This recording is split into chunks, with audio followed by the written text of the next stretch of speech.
You may need to generate a report that contains interpolated surveys. Doing this is fairly easy.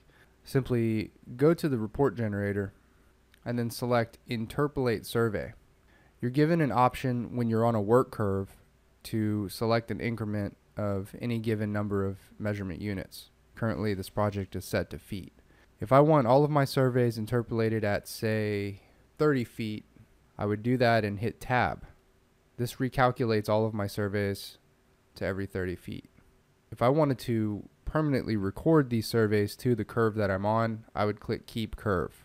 Of course, I don't want to do that at this point, especially with a work curve. However, if I'm on a plan curve, I can select the reported curve from this list below, and then I select Interpolate Survey.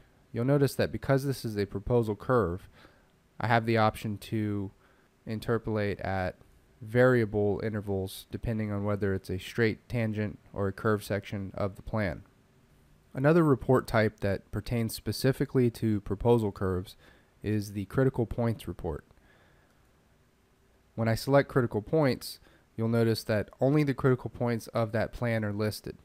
Notice that if I select an as-drilled curve and then I select critical points report, it will give me all of the surveys which have comments associated with them.